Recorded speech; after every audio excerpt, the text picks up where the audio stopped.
What's up, guys? Welcome back to another episode of BreBre Talks MMA. Breaking news. Jon Jones is out of his title fight with Stipe.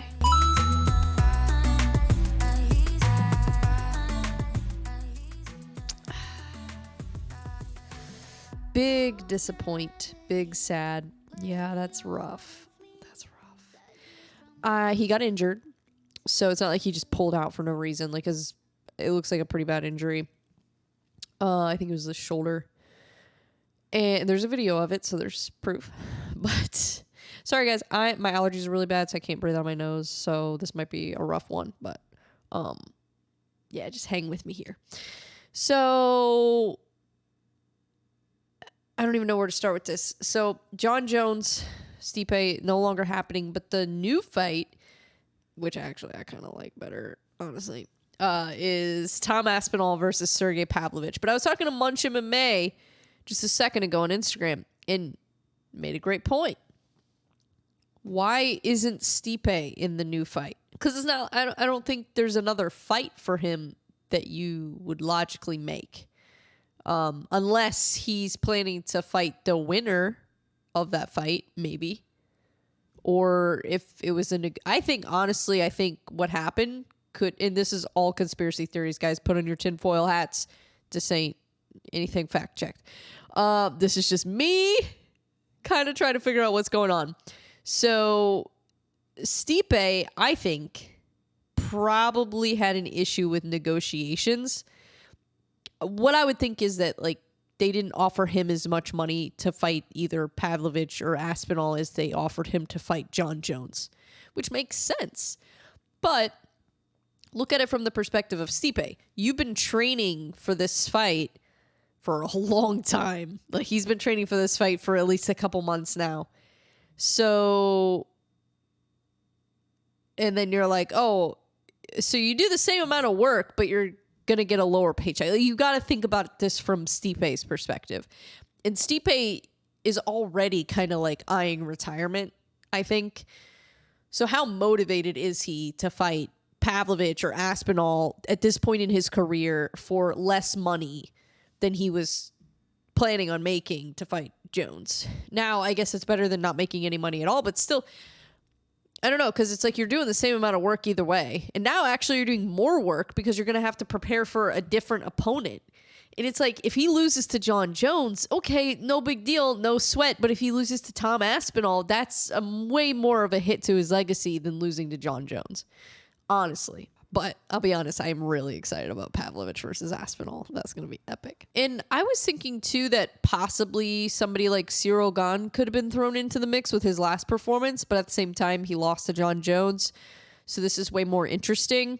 And then, who knows, maybe if Jon Jones, depending on when he comes back, maybe Jon Jones fights the winner or whoever is champ at that point. Because who knows what can happen in that amount of time. And then we've got Gelton Almeida versus Derek Lewis, Sao Paulo, Brazil card. We got that coming up. That's another big heavyweight fight. So this is good. This is actually, it's bad because it's like, okay, that's a huge fight. It sucks for the UFC, honestly, because Sergey Pavlovich versus Tom Aspinall is not going to make them nearly as much money as Jon Jones versus Stipe Miocic. Like, come on. But it's great for the division. It's great for the sport. Because there's movement in the heavyweight division now. It makes things interesting. So I like it. But to a casual fan, this is a huge disappointment. And it is a huge disappointment for me, too, because we all want to watch Jon Jones fight. And we all want to watch Stipe fight, too. But, yeah, that's tough. That's tough. But anyways, we're going to talk about a few things today. I wanted to immediately address that because that literally just happened a few minutes ago. So I want to talk about UFC 294. Obviously, huge card, huge main event too. Oh my gosh, 2 short notice fights, co-main and main event. That's crazy. And then I want to talk about BKFC. Keith Richardson defeated Reggie Barnett Jr. won the title. What a dog! What a dog! I'm so excited to talk about that. And then I am going to kind of talk about some other things, kind of do maybe a couple predictions. And I want to talk about the UFC and Bud Light relationship. So Bud Light sponsoring the UFC now. So there's a whole deal with that. I want to talk about that briefly later on. So let's get into it. Let's get into UFC 294. Let's start from the early prelims. Whoever woke up at 8 a.m. like I did and watched the entire card. Yeah, I did. So Shara Magomedov versus Bruno Silva at middleweight. I don't know what I expected. I mean, I did predictions for this, so obviously you guys know what I expected. I expected Bruno Silva to win. And he didn't, but it was a pretty close fight, honestly. I thought Shara won. I thought it was close, but I thought it was pretty clear that Shara won the fight. But I will say I expected better grappling from him. I did. But the thing is, though, that he's fighting Bruno Silva, and Bruno Silva has a ton of experience. So I think that's just a hard debut. I mean, Bruno Silva is really tough, first of all, never been finished. Watching it back now, I kind of wish they would have given him maybe a little different matchup just so he could have had a more standout performance. But at the same time, Bruno Silva did kind of expose a little bit of his game. So I don't know. But that's definitely not good for Shara, because now anybody who goes up against is going to be like, oh, well, he's really not that good at grappling, so let me just expose him there. And maybe Bruno Silva is just really that good. I don't know, because Bruno Silva did do a lot of control on the ground. And yeah, tough debut for Shara, but still a good performance, honestly. I mean, his striking is great. Next fight, Victoria Dudakova versus Jinyu Frey. Dudakova won that fight via unanimous decision. That was a good fight. Dudakova, she's the one that had the staph infection that I guess she didn't tell them about. Interesting. I don't know what I think about that. Do you think they should disclose it if they have that? I mean, that's not... I guess they're kind of putting the other fighters at risk of getting it when they get in the octagon. Do they clean the octagon in between fights? I've never seen them clean it. I don't know.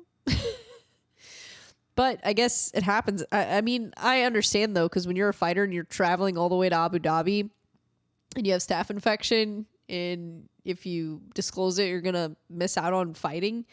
I get it. You know, you don't want to risk losing your fight. So I don't know. That's interesting. Very interesting. But yeah, great performance, great fight. Nathaniel Wood versus Muhammad Naimov. This was a really fun fight, a really competitive fight. I was a little frustrated with the fouls, to be honest. I thought they were going to take a point. Thought it was going to be a draw. I didn't think Nathaniel Wood quite won the fight. I don't know that I would call it. I don't know that I'd call it a complete robbery, but I thought at least they should have taken a point. But the officiating from UFC 294 was an absolute disaster, so I'm not surprised at all. Yeah, what a joke. Still a good performance though, honestly. Muhammad Naimov looked great. Nathaniel Wood had some great moments too. And yeah, I mean, that was a competitive fight. It was a fun fight. I thought Nathaniel Wood was going to win, but Naimov is really good. So, yeah. And then, sorry guys. Told you I'm struggling with my allergies right now. Mike Breeden versus Anshul Jubli. Wow. I'm just going to say, first of all, I predicted Mike Breeden would win this fight. Just saying. I thought he was going to win by decision. I didn't think he was going to get a TKO in the second round after losing the first two rounds. That was crazy. So honestly, I think he literally just scared Anshul. I think he scared him. I mean, you could see it in his face. He was like, what is wrong with this guy? And it worked. Mike Breeden was barking at him. It was wild. It was Wild. So, yeah, I think Mike Breeden is maybe 11-6 now, I want to say. So, yeah, and like I said, they've got some momentum going at Marathon MMA now. They got, Garrett Armfield, not too long ago, got a win. Miles Johns got a win. Mike Breeden got a win now. Garrett Armfield's coming back, I believe in January on that Canada card. So yeah, they got momentum going. It's awesome. It's great to see. Mike Breeden is literally a dog. Literally a dog. That was crazy. I've never seen anybody bark at someone in the octagon. That was probably one of my favorite things from the night. That was so awesome. Sucks he missed weight. He did have a cut above his eye, like a really bad cut too. So he kind of had the odds stacked against him a little bit there.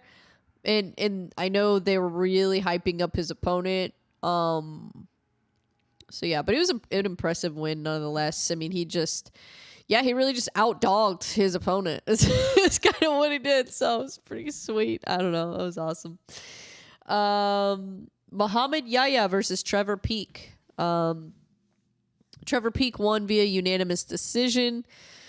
Great performance by Trevor Peek. I always love watching him fight. Was not expecting it to go to decision. I was expecting Trevor Peek to get the knockout there, but yeah, his opponent was really tough. It was a fun fight. It's always fun watching Trevor. He's just super talented, just an absolute dog. Another dog. Doesn't bark in the octagon. Doesn't do that. But he brings it every time. So that was a fun fight. Really, really just cool to see him continue to, first of all, get back in the win column. And even though he lost his last fight against Mariscal, it was still a good performance. I mean, he was really swinging for the fences, and maybe that was kind of where he messed up. And I think and maybe that's why in this fight it went to decision. He didn't get the finish. He didn't get the knockout because he did show more patience in this fight than he normally does. And that was kind of surprising to me, but I was glad to see it. Just to see a different side of him, a different style from Trevor Peek. Because normally in his fights, he's got that wild style, and he still did a little bit. And I think that's honestly what makes him great. But at the same time, he lost his last fight, so he's probably thinking, okay, go back to the drawing board, maybe make some adjustments, don't go too crazy this time. And and he ended up still winning the fight, not finishing it, but still won the fight nonetheless, which is what he wants to go out there and do. I mean, they get paid more if they win the fight, so. Yeah, I thought it was a great performance, honestly. And then Tim Elliott versus Muhammad Makhachev. Muhammad Makhachev won via submission. And Tim Elliott's got a lot of experience. So to be able to do that to Tim Elliott, who's one of the best flyweights that's ever done it, honestly, to go in there and do that to him is smart. First of all, very smart. Second of all, hard to do. So Makhachev, I think, is the real deal. I'm excited to see him again. The flyweight division needs talent like that. So excited. I'm very excited. And then moving on to the main card, Said Nurmagomedov versus Muin Gafurov. He won that fight via guillotine, and I kind of had a feeling that was a possibility. I thought Said was going to win it via decision. I wasn't sure if he was going to be able to pull off a submission in that one. But he did, and it was a guillotine, which is something that he has done many times. He is very, very good at the guillotine. It's definitely one of his best weapons. So, yeah, I'm really excited to see him fight again. It seems like he just was on fire on Saturday. It was very impressive. So excited about him. Of course, Nurmagomedov, you gotta love it. They're just all those guys. I think, yeah, they said it. There was they went 7-0 or something with people with the last name that ends in Ev or Oev on Saturday. So I thought that was really funny. Ikram Aliskerov versus Warley Alvis. So this was a really interesting fight. It was an opponent change originally. Aliskerov was scheduled to fight Imavov, but he pulled out. So he ended up getting this new opponent, Warley Alves, who, funny enough, has a win over Colby Covington. And I think he's fought Kamaru Usman too. So, yeah, it was a really interesting fight. Not really much happened. Aliskerov just kind of ran right through him, which I don't know. I kind of had a feeling was a possibility, but you never know. Sometimes these guys that show up on short notice are really, really tough and hard to put away. And they're just, yeah, they're dogs. And that's why they take fights on short notice, because they're just like, yeah, whatever, I'll fight anybody. But yeah, it was, yeah, round 1 knockout. So super, super impressive. Aliskerov is scary. He's scary. I mean, it's hard to say just because of the level of opponent and the opponent change. Like, would this result would have been the same if he would have fought Imavov? I don't know. Probably not. Or maybe it would be. I don't know. So I'm definitely a big Aliskerov fan now. It already kind of was, but you know, he's kind of on his way up. So I do still want to see him fight someone who maybe has a little bit more weight to their name, and has a little bit more, I don't know though, because the guy he fought has a decent amount of experience, just maybe not as impressive of a resume as somebody like Imavov. So I would like to see who he fights next, or maybe they reschedule the Imavov fight. I don't know what's going to happen. But yeah, that was terrifying. He's super, super impressive. Yeah, I'm excited. Sorry, guys. I can't breathe out of my nose. I'm struggling.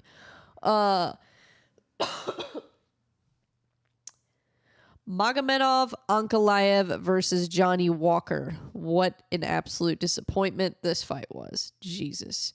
And not even because of the fighters, because of the doctor. What kind of doctor did they find for this fight? Like, did they go on Craigslist and find this guy? Who is this guy? That was, oh my God, what a joke. What a joke. So we barely got to see the fight. It looked to me like Ankalaev he was looking good. I'm going to say Ankalaev was looking good in this fight. He was, yeah. It looked like he might have won. But you never know. You never know. First round could go one way. Second round could go another way. That's why they got 3 rounds. So I don't know, but it's just frustrating. Like, what I thought should have happened, and everybody's like, oh, it should have been a DQ, should have been this, should have been that. It's like, no, I think they should have just kept fighting. Johnny wanted to continue fighting. And the doctor was just obviously a complete, I'm not going to say it. I'm not going to be mean. I'm going to be nice. I'm going to try to be nice. But that's basically what happens when you order your doctor off of Wish. What is going on? What is going on? Why? That doctor lied on his resume. Like, what? I don't know. He asked Johnny Walker, what country are you in? I think that's what he asked him. And Johnny Walker, or no, maybe he said, do you know? Oh, yeah. He said, do you know where you are right now? And he said, the desert. First of all, technically, he's not wrong. Technically, he's not wrong. So, I don't know. It's like, first of all, it's Johnny Walker. So, what do you expect him to respond with? And first of all, it's not his language. Like, he's Brazilian. He doesn't, like, he speaks English. And maybe with the name Johnny Walker, it might be a little misleading. Like, you think he speaks English. It's like, no, he doesn't. I mean, he speaks some English, but not a ton. So I don't think it was fair for the doctor to even ask him a question in English like that. I honestly don't. And I think there's a rule or some kind of guideline on that, maybe. I need to look into it more. Sorry, guys. My nose is running. Yeah, it's just frustrating. Frustrating seeing horrible officiating. When Dana walked in there, I thought they were going to I thought Dana was just going to be like, let's go. Like, I thought he was going to make the fight happen, but I think he was just trying to calm Johnny Walker down so he didn't beat up the doctor, because he shoved the doctor. It was wild, but yeah, unfortunately that fight did not continue. It was a no contest. So sad. Sad ending to that. That was going to be such a banger of a fight too. My gosh. It was already such a good fight from the get-go. So for it to, I feel like it's not like the Gamrot fight where that one ended, like Fiziev, where he got injured, because that was like so fast. I feel like this fight, it was like really, really good for just enough time for you to be like, no, why did you stop that fight? And they both wanted to continue. It's like, what? I don't know. I'm surprised they didn't fight in the parking lot or something after. So let's get to the co-main event. Kamaru Usman versus Khamzat Chimaev at 185. Who would have thought this fight? Who would have thought this would be the fight? This is so crazy. So first of all, I agreed with the judge's decision. I thought that Khamzat won. I thought it was pretty clear Khamzat won. But honestly though, when they were getting to, reading off the decision, I was like, I don't know, maybe it'll be a split decision or something. Because Kamaru on the feet was, to me, way better than Khamzat. I thought Khamzat, obviously, clear advantage on the ground, which, see, this is what people are not realizing. Khamzat controlled Kamaru Usman, one of the best wrestlers we've ever seen in the UFC, controlled him on the ground for an entire round, and then apparently broke his wrist or broke his hand or something. So he couldn't really do that.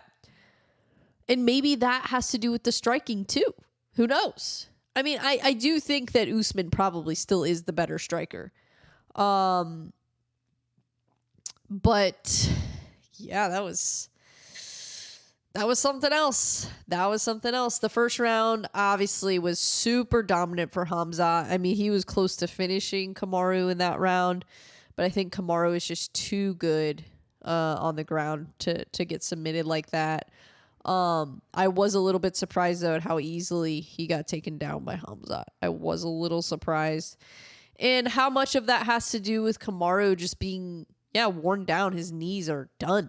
He can't, I don't know. So I think that's why he is so much better at the striking, because it's like, how much wrestling training do you think he's doing anymore? I don't know. I honestly don't know. So it makes you wonder. There's a lot of question marks still in that fight. And it also is a short notice. So Usman took that fight on short notice. And I'm going to get into the Khamzat Strickland conversation a little bit later, because I think that's a whole separate conversation in itself. But I don't know. I don't think people are giving Khamzat enough credit for that. He easily took Kamaru Usman down. And Usman is, first of all, former dominant champion, and also just one of the best wrestlers we've ever seen. So you got to give Khamzat credit for that. And and also Khamzat was not preparing for a wrestler, like that in this fight. He was preparing for a big middleweight that has a lot of power. That's kind of what he was preparing for, who's also really good on the ground. But not necessarily in the same way that Kamaru is. Two completely different styles of fighting. So Khamzat, probably didn't have much of a strategy for Usman. Other than, just try to take him down and dominate him on the ground. Because, in the stand-up, it looked like Usman had the edge. To me, it looked like Usman's striking was way better than Khamzat. But, again, did Khamzat have a broken hand, a broken wrist? Because it's hard to strike with a broken hand and broken wrist. So I don't know. But a really interesting fight. It was kind of sad, though, to see Usman lose like that. Especially in a hard-fought, 3-round war, basically. I mean, it was really close. It was really close. I thought it was obvious Khamzat won, but it was still really close. And I think you still have to give Usman credit, too, for, first of all, stepping in there on 12 days' notice. Or I don't even think he had that much notice, maybe less than that. And getting in there with one of the most terrifying guys in the UFC right now that everybody's kind of afraid. He was undefeated. So you got to give credit to Usman. And, it kind of sucks to see him lose like that on a short notice fight. That's tough. But still super, super talented. And honestly, I think Usman's stock goes up a little bit just because he showcased some really good striking in that fight. And I don't know what's next for Usman. That's a really good question. Is what is next for Usman? I don't know. But moving on to the main event, because later I'm going to get back to that fight. I'm going to get back to the Hamzat conversation, but I want to make sure we cover the main event because there's not much to talk about the fight itself. It was just a brilliant head kick from Islam Makhachev. It was beautiful. That was picture perfect. Yeah, but sad for Volkanovski. I mean, who was expecting that? A first round knockout? I mean, I thought it was going to be first or second round finish for Islam Makhachev, but I was expecting maybe, I don't know. I just didn't think Volkanovski could get knocked out like that. I mean, I guess when you land a head kick that perfectly, and this year there have been a lot of head kick knockouts, in like really big fights, like Justin Gaethje. So I don't know. I guess I just didn't want to see it. You know, I didn't want to see Volkanovski get knocked out like that, especially with the first fight being so close. So it's like, yeah, I mean, I knew Islam was going to win, but at the same time, I just really wanted to see Volkanovski win just for his legacy's sake. I wanted to see Volkanovski win because I wanted to see him double champ. I thought that would be so cool. But now Islam Makhachev, this is his second title defense. And a lot of people are like, oh, well, he's only defended the title against a smaller guy. And it's like, yeah, but it's Volkanovski. He was number one pound for pound at one point.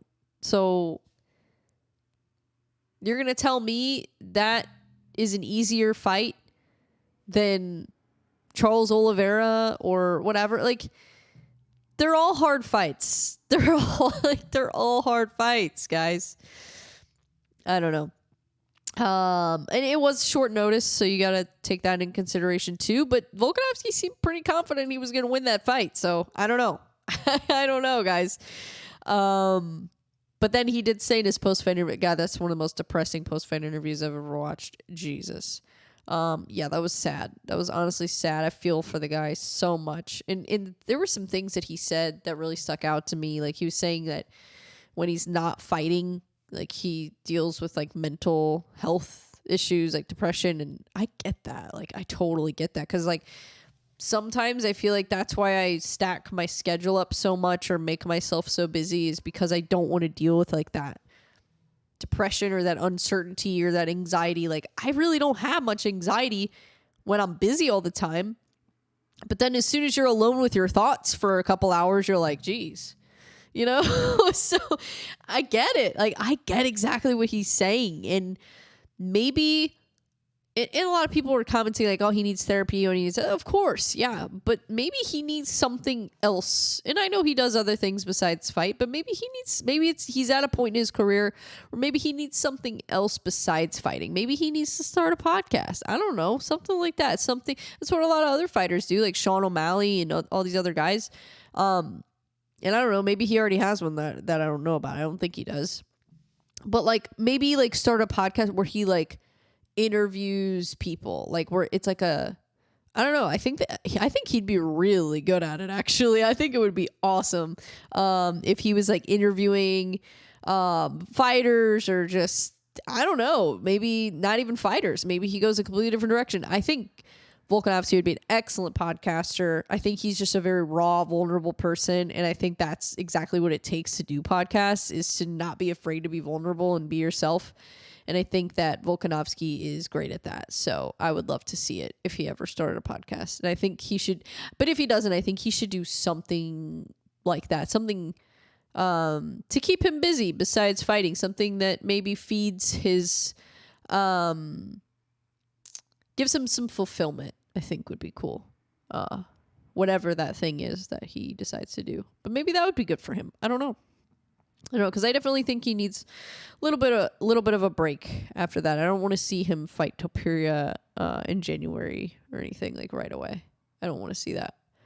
I think he needs to take some time off. But as far as Makhachev goes, I think what I want to see, a lot of people might disagree with me on this one. I think I want to see him move up to welterweight. The thing is like, I just don't see him losing at lightweight. And do I think Justin Gaethje deserves the title fight? Of course. Do I think Charles deserves it? Of course. They both do. They both do 100%. So, but after seeing that, and after just, I don't know, I was wondering if that fight was going to play out possibly like the first one, and since it didn't, and since it was literally just pretty much an immediate knockout, it's just, I mean, gosh, imagine if he landed that head kick on Charles Oliveira. Or even Gaethje, you know. I think Gaethje's probably could handle it a little bit better. But, yeah, I don't know. I think Gaethje should be next for the title, in my opinion, at lightweight. But here's what I think. And I don't know, a lot of people disagree with me. This is just what I think, because I don't think there's really anything left for Makhachev in the lightweight division right now. I think that he should move up to welterweight, fight the winner of Colby versus Leon, and then I think Gaethje and Charles Oliveira should fight for the interim lightweight title, and then maybe Makhachev goes back down and fights the winner of that to unify the belt. I don't know. That's just what I think. Guys. I don't know.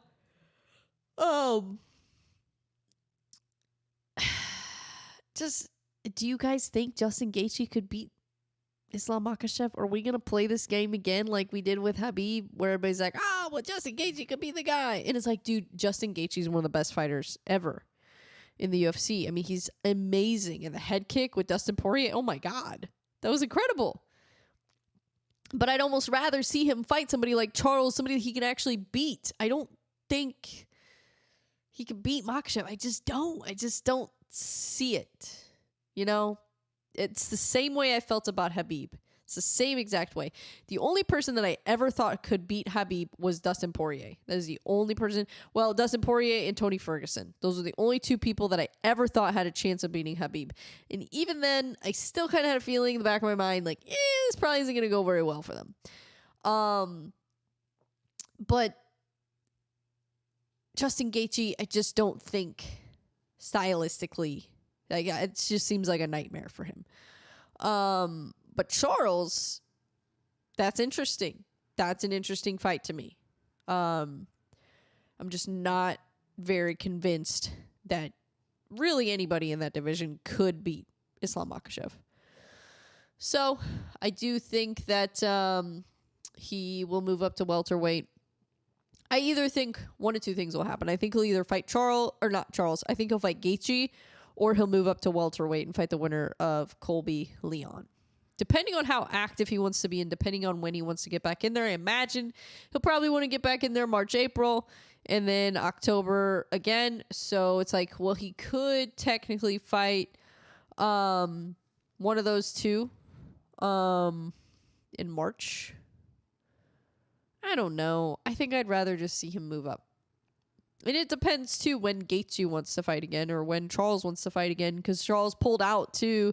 So, and I know, like, he got injured, but let's be honest, he was probably going to pull out of that fight no matter what. Because, like, he even said he wasn't ready before, and yeah. And honestly,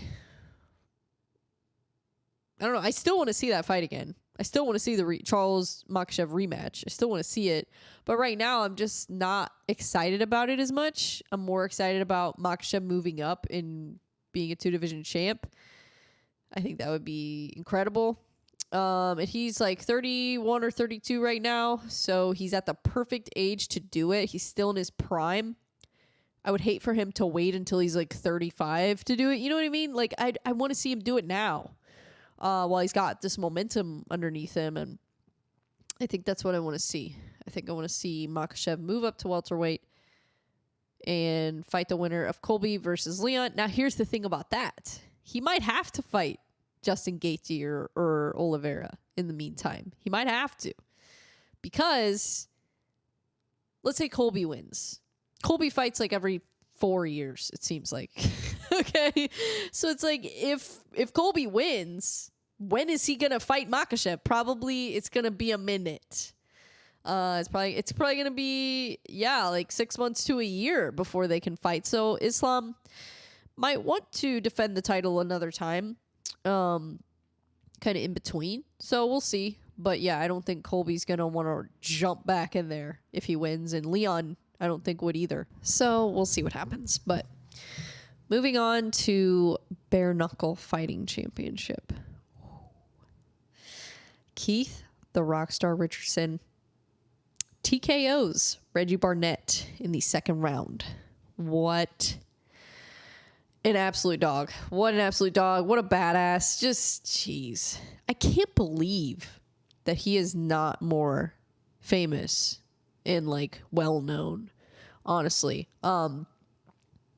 Really underrated fighter, honestly. And now he's 4-0 in BKFC. He's 4-0 in bare knuckle boxing, and this has been in the span of, like, a year. So he's been really active, and he's, like I said, he's still on a 4-fight win streak in MMA.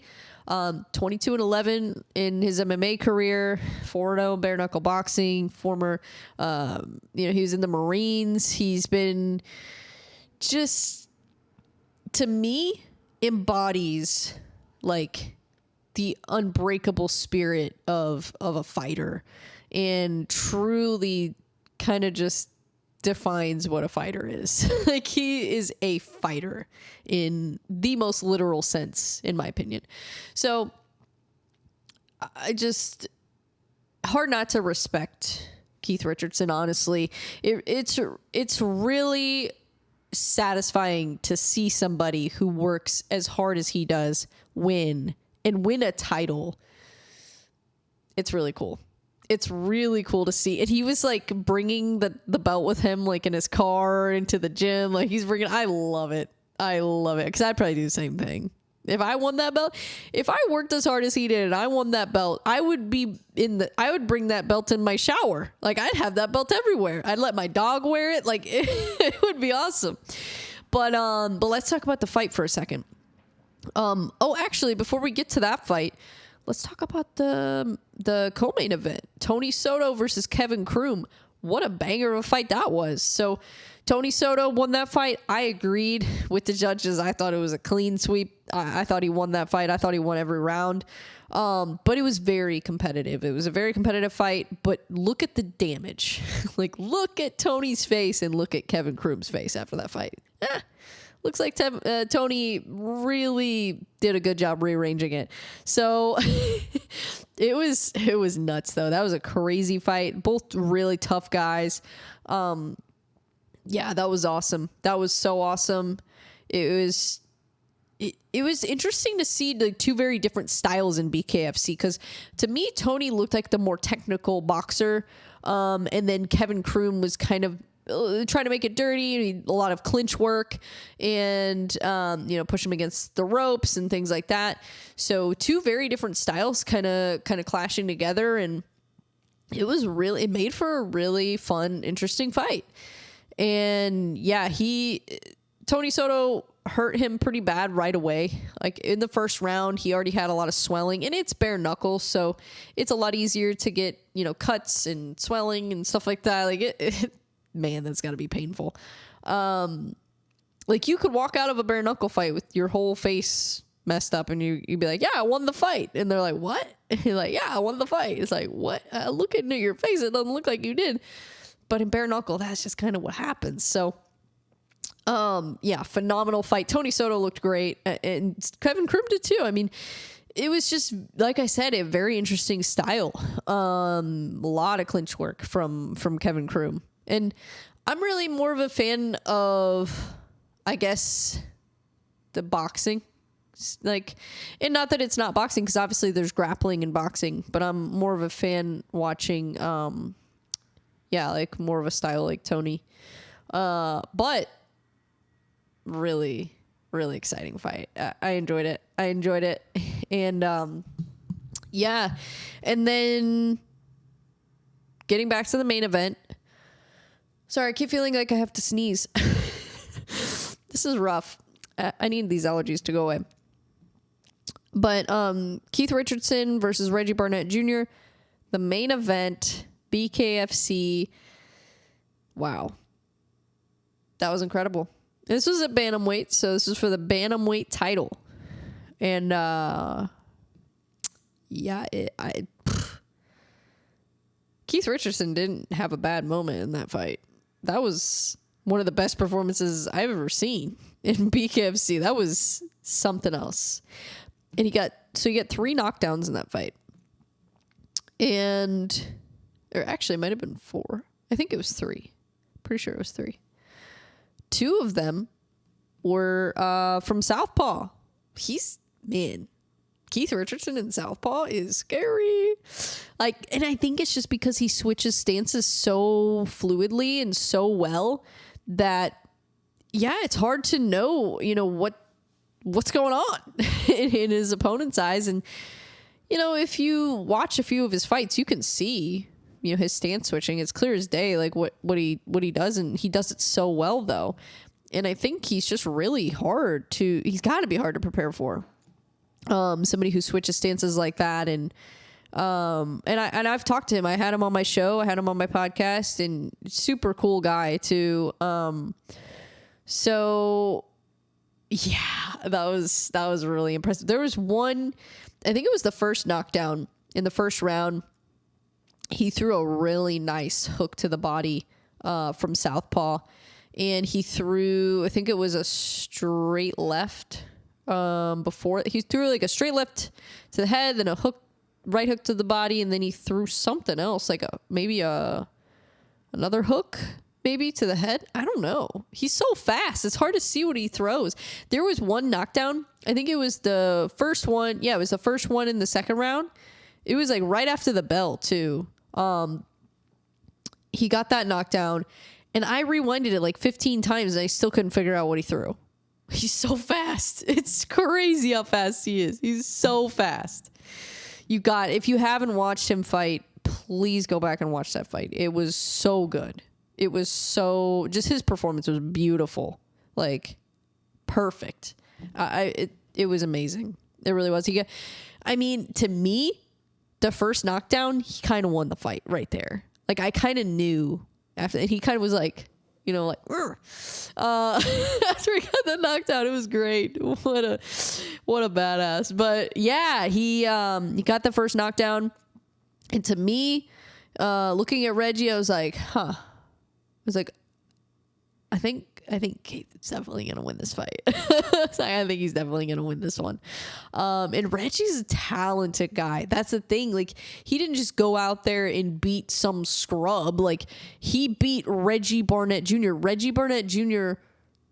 might have more bare knuckle experience than there's hardly any other guys that have as much bare knuckle experience as Reggie Barnett. And he's super talented, really technical boxer. Yeah, but Keith's a dog, and he said it on my podcast. He's like, well, a beagle and a pit bull are both dogs, but one's a different breed. I was like, yes. That was like one of my favorite quotes I've ever heard. But yeah, what a dog, what a badass, what a warrior. Just, I always see him posting like in his story and stuff on Instagram and whatnot, and you see the work he puts in. It's absolutely insane. He teaches classes. He owns a gym. He's training for his fight. And he's just, I just can't believe the amount of work that he puts in. It's absolutely incredible what he's able to accomplish. So really happy for him. And it was just I was expecting him to win, but that was just, God, it was beautiful. That was such a good performance. So yeah, if you didn't watch it, go watch it. That was incredible. Okay, so now I want to talk about Khamzat versus Sean Strickland, because that fight technically was, I guess, a title contender fight. they said before the fight, whoever wins will get the next shot at Strickland.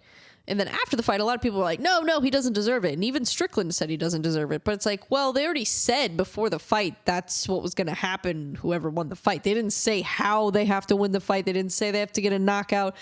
They didn't say, like, they said whoever wins the fight.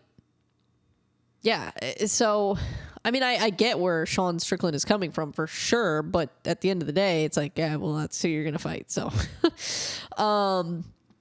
I don't know. In will Sean Strickland turn that down? I don't know. Maybe he really doesn't want to fight Khamzat. And I get it, you know, because here's the thing.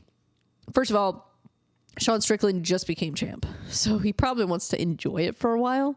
And Khamzat, it's like if he loses to Khamzat, yeah, I mean, how's he going to get back to the title? That's tough. So, and I think Sean definitely, I don't know who I would favor in that fight, honestly. I don't know if I would favor Sean or Khamzat, because if Sean does to Khamzat what he did to Abus, then yeah, I would go with Sean all the way. But if Khamzat does to Sean what he did to Usman in the first round, yeah, that's tough. I don't know. It's an interesting matchup for sure. It's very interesting. I think Sean wins on the feet, and I think Khamzat wins on the ground. And a lot of people are saying, like, oh, Khamzat's cardio sucks and all that kind of stuff, and Sean has way better cardio. And I agree, Sean has good cardio, but you have to understand the difference between their two fighting styles. So Khamzat Chimaev is very aggressive, very fast paced. He's a wrestler, very pressure heavy. So for him to fight a guy like Sean Strickland, who fights in the Philly show for the most part, he's not really much of a kickboxer, not much. I mean, he's got great wrestling. He's got a solid ground game. He just doesn't really use it as much. So when you look at those two together, of course, Sean is going to have the better cardio because he's not producing as much output as Khamzat is. So it's not necessarily that who has the better cardio. It's more of an energy management situation. Sean Strickland manages energy very well. Khamzat Chimaev's style is not very good for energy management. It's a lot of output. So you have to look at that. And Sean doesn't get hit a whole lot. You know, he doesn't initiate a whole lot of wrestling. He doesn't throw a ton of kicks, take a lot more energy than throwing punches. And also another thing too, that I feel like a lot of people don't really realize is that him standing and holding his hands like that in that Philly show, that is way less exhausting than holding your hands like this. Try holding your hands like this for 25 minutes and hold your hands like this for 25 minutes and tell me which one's more exhausting. So the way that Sean even just holds his hands is honestly part of why his cardio is so good, because like I said, it's energy management. He manages energy very well, and that's why he's able to go and go and go. So yeah, I think it's very interesting, but I do wonder, how does Sean deal with Khamzat's wrestling? Like in the first round, how does Sean Strickland survive that? You know, what's going to happen?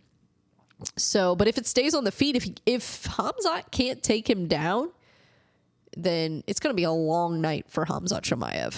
He's going to get pieced up on the feet. If he can't, I mean, he might even get finished on the feet if he can't get Sean Strickland to the ground. So it is very interesting. And do I think Sean Strickland's going to submit Khamzat off his back? Or no. If Gilbert Burns couldn't submit Khamzat, what makes you think that Sean Strickland is going to be able to? I just, to me, that argument, and I know he has a black belt in jiu-jitsu, but it's like, come on. What I do wonder is how good is Sean Strickland's takedown defense against somebody like Khamzat, who just took down with ease one of the best wrestlers we've ever seen. But at the same time, one of the best wrestlers we've ever seen on 10 days notice, bad knees, out of his prime. So I don't know. I would probably favor Khamzat a little bit in that fight, but not as much as I favored him against Usman. No, I think that is a tougher fight for Khamzat. The thing is though, like, Sean is probably maybe slightly bigger. I don't know. Is he really that much bigger than Usman? Usman looked pretty big to me. I don't know. Usman looked pretty big, and I know he's a welterweight, but he looked like a middleweight on Saturday. He looked like a smaller middleweight, but he looked like he could hang with middleweights. I think Khamzat, honestly, I think he would probably beat Sean Strickland. I think what he would probably do, because he realized he could do this with Usman, is just kind of control him on the ground. I think that's probably what he'll do with Sean. I don't think he's going to take a ton of risks with Sean, or at least he shouldn't. He shouldn't take a ton of risks with Sean because Sean's very experienced, and Sean is just, you never know what to expect from him. So I don't know. But if he could take Usman down that easily, it's like, oh man, I don't know. I can picture Khamzat just ragdolling Sean Strickland is what I can picture. I don't know if he's going to finish Sean. I mean, he could, maybe like a TKO or something. But I think he's just probably going to ragdoll him for 5 rounds. And yeah, I do think Khamzat will be able to hang 5 rounds. I do. I think people are underestimating his cardio. In a 5-round fight. I think he has a completely different training camp for a 5-round fight. I think, yeah. So I don't know. I don't know. I just think that's probably what's going to happen.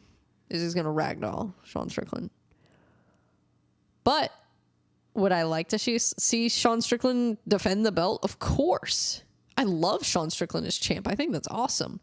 But that's just kind of what I would expect, is either, maybe a TKO or just a ragdoll situation from Khamzat. Or maybe Sean Strickland can just pick him apart on the feet. I think I've never really seen Khamzat close to being finished. I mean, maybe the Gilbert Burns fight you could argue, but even then, it's like, who can finish that guy? I don't know. If anybody could do it, I would think it would probably have been Costa. Honestly, I think Costa has a better chance of beating Khamzat than Sean Strickland does, which is a shame that we didn't get to see that fight, because that's definitely a much tougher fight than Kamaru Usman, in my opinion, just because of the size. And that's, I think, the difference too with Sean. He's not super big for middleweight. He's really not. And I think that's where Khamzat might run into trouble at middleweight. I think maybe that's why he hasn't moved up until now, is because there's some big middleweights. Duplessis, Costa, trying to think of some other ones. Vittori. There's Cannonier's another one. But I think he, did that fight get called off? The Cannonier, who was he supposed to fight? Oh, he was supposed to fight Delice. I think he got injured. Or somebody got injured. One of them did, and that fight's off. That sucks. Delice versus Khamzat. That's an interesting fight. But they already told him he's going to fight for the title, so he's going to fight for the title. Like, that's probably what's going to happen. Does he deserve it? Meh. I think he does, because he won the fight. Like, that's what he was supposed to do. He was supposed to win the fight. They didn't say you're supposed to get a fight of the night or performance of the night bonus to get the title shot. They said win the fight. That's what he did. So, yeah. But I understand Sean Strickland's frustration. But at the same time, Sean Strickland, did he deserve the title shot? A lot of people didn't think he deserved it either. So, I don't know. I like Sean Strickland, though. But I do think it's kind of funny hearing him say somebody doesn't deserve the title shot when he got the title shot when everybody wanted Duplessis, and literally everybody wanted anyone else to get the title shot but Sean Strickland.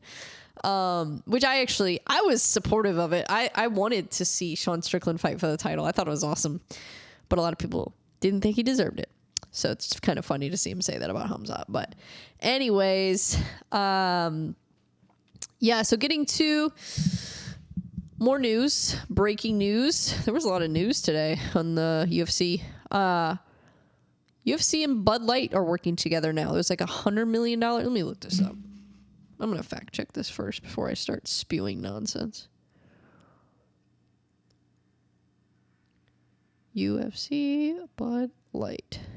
I listened to the episode of Hannity, by the way, Sean Hannity show, where he had Dana White on his show to talk about it. And I thought he made some really interesting points, which I will get to here in a minute. Mark Raimondi, ESPN, this is his article. Bud Light rejoins UFC with record sponsorship deal, sources say. Where does it say the amount of money? Oh, I don't think it says it on this one. I thought it was like a huge amount of money. Oh, there's not been an official number released, but some sources estimate the deal will be around $100 million. Jeez. Whew. That's a lot of money. That's a lot of money. Okay. So here's what I think about this. And I'll tell you what Sean Hannity said and my thoughts on what he said. And I really liked what he said about the initial response to Bud Light with the whole rainbow can Dylan Mulvaney situation, which clearly a lot of people didn't like. And it is what it is. I didn't really care, to be honest. I don't even drink alcohol anymore. And even when I did, when I drank Bud Light, I was never like, oh, this is delicious. I was just like, this is beer, you know? It's like, and I live in St. Louis, so like I live right by the Anheuser-Busch brewery. But yeah, I don't know. I didn't really care about it, to be honest. I wasn't offended by it. I wasn't really, I don't know. It's like, it's beer, dude. Like, who cares? But at the same time, I was very curious as to why Bud Light went that direction. Because it's like, that is not your audience, dude. Like, know your audience. That is not your audience. Rainbow cans. People that drink Bud Light, they don't want a rainbow anywhere near their cans. Okay? They don't. They just don't. Like, they don't. That's not their vibe. Okay? You know, maybe if you got an IPA or something like that, or maybe like some kind of a sour beer, maybe, then you can put a rainbow on it. But Bud Light, know your audience. Know your audience. Bad marketing move on their part, for sure. But do I have an opinion about it? Either way, no. I don't care what people do with their life. I really don't. I just really don't. If it doesn't, as long as you're not hurting people, killing people, or doing things that negatively affect other people, you know, like really badly, then I don't care what you do. But a lot of people felt very strongly about it, and they boycotted Bud Light for a long time.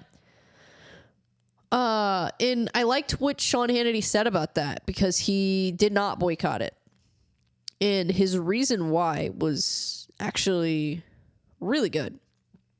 So he was saying, when people were kind of trying to get him to go along with that, with the whole Bud Light boycott, he's like, no, I'm not going to, because the people that are going to be affected by that are not the people who created that whole marketing campaign. They're not the people in the LGBTQ movement. They're not the people behind. They're not Dylan Mulvaney. They're not any of those people. The people that are going to be affected by the boycott are the hardworking Americans that are making the beer and delivering the beer and doing all those things.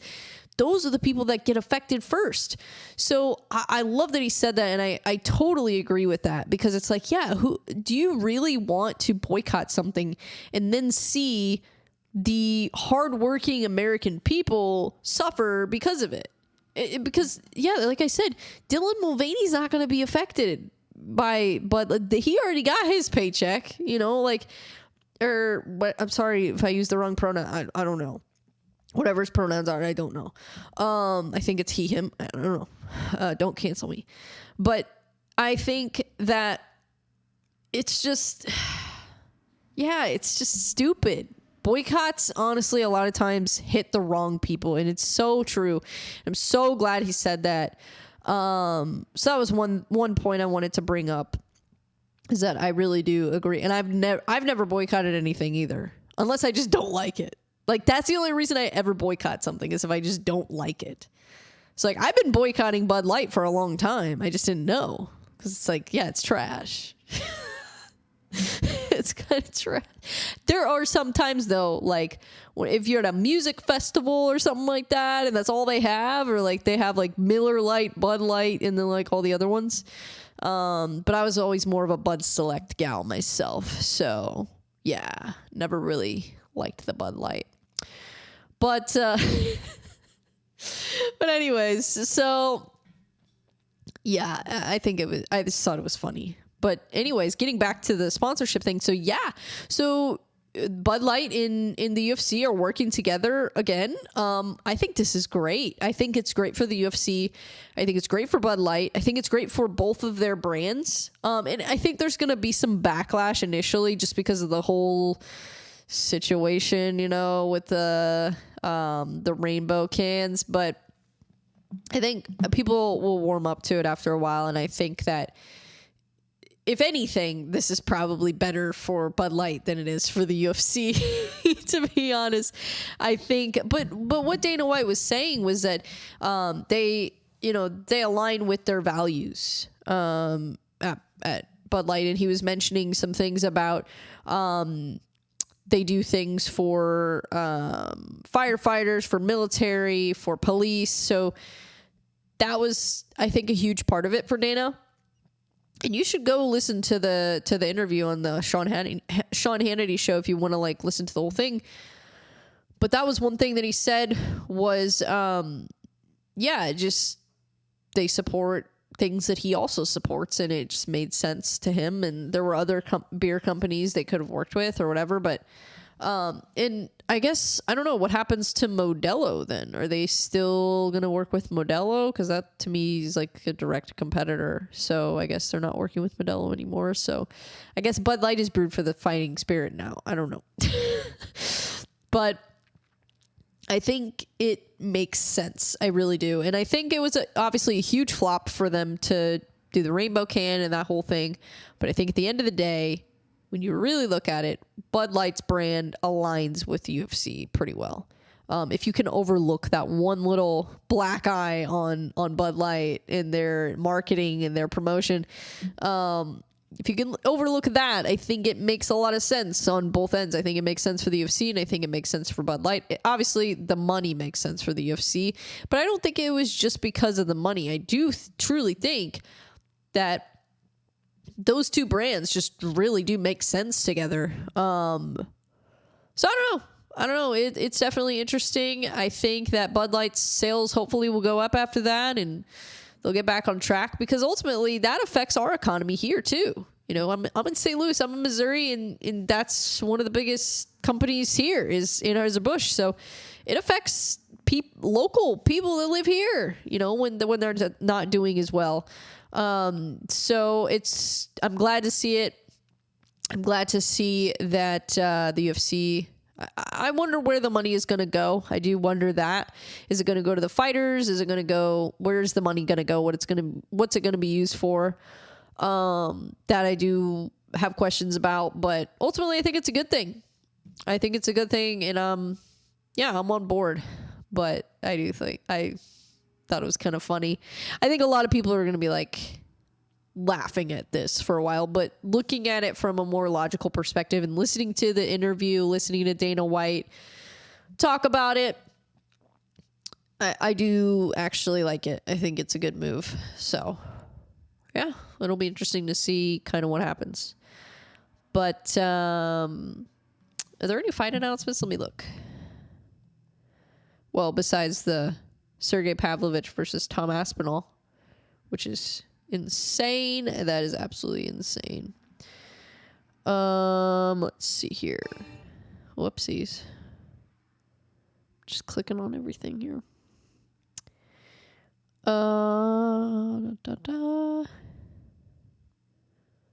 What we got here? Oh, Neil Magny versus Mike Malott. Ontario, Canada. January 20th. That card is going to be, oh my God, that's such a good card. Such a good card. Mike Malott.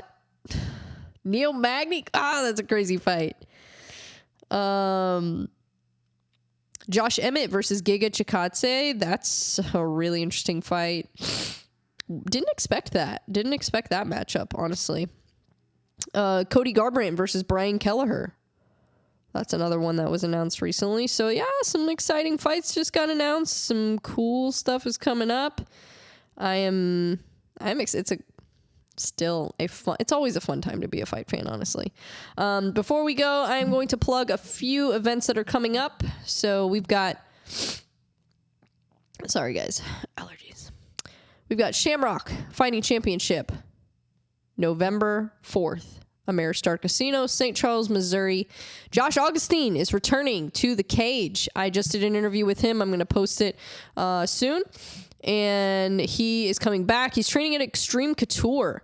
So it's going to be really interesting to see him again. This is going to be his second fight since training there. His first fight was kind of still a feeling out process at the gym. So I think this time around we're going to see a completely different version of him. And then also Max Choriev is returning to the cage on November 4th. And man, he's on fire. He's trying to go 6-0 before the end of the year. So if he can get another win, that'll put him at 5. And then he'll be almost right there. So I'm really excited to see him. If you've never seen Max Choriev fight, he's an absolute beast. So definitely tune in. If you're not in the area, you can still watch it. I believe it's on Fight TV. You can watch it there. And then November 11th is Stand Up Fight Series also in St. Charles, Missouri at the Boys and Girls Club. So that is a kickboxing tournament. So you're going to see some Muay Thai. You're going to see some fun stuff. You're going to see some knockouts. It's fun. It is really fun. Just watching straight stand up sometimes is just really, really fun. So if you like to watch fights, if you like to watch kickboxing, that is going to be a really, really cool event. I've been to their event before. Over the summer, they did an event at the Casa Loma Ballroom, and it was phenomenal. Chad Mueller puts on a great show, so definitely make it out if you can. And then we've got some really exciting stuff going on in Bare Knuckle, so hold on with me a minute. I'm going to pull it up. Actually, I'm going to pull it up on this computer because this one's closer. Gosh, these allergies are driving me crazy. This keyboard is like way too far away from me.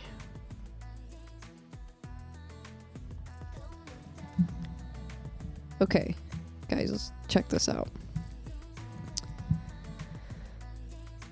Where is it? Oh, here we go. So,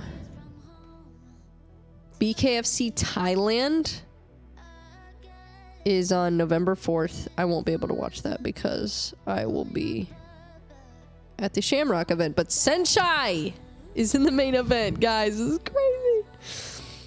And then they're doing BKFC Bulgaria on the 17th of November. BKFC in Leeds on the 18th. This is crazy. But then here's the one that I really wanted to tell you guys about. This one I'm really excited about. BKFC 56 Utah. And I'm actually thinking about going to this event. I don't know if I'll be able to pull it off because, I don't know, traveling right now is not going to be easy for me. Until I can kind of get my dog. Maybe if my parents will get used to my dog, when they can watch her while I'm gone. Or I can just bring her with me. I don't know. That's the biggest part of traveling with is I have a dog and I don't like to be away from her. And she's special. I mean, she's just a lot. She's a lot, you know? And so I don't know. If my parents get used to her and can watch her, that'd be awesome. So I can go see some fights. Or maybe I'll just bring her with me. I don't know. But I really want to go to this event because guess what the main event is, guys? Guess what? Mike Perry versus Eddie Alvarez is the main event. This is insane. Insane, guys. Yeah, and then Ben Rothwell is in the co-main. Beck Rawlings is on the card. She's fighting for the title. So this is going to be huge. I'm really excited. But yeah, so BKFC, December 2nd, Salt Lake City, Utah. Check it out. But anyways, that's all I've got for you guys today. Thank you so much for watching, listening, however you consume this. I appreciate you, and I will see you again next week. Bye.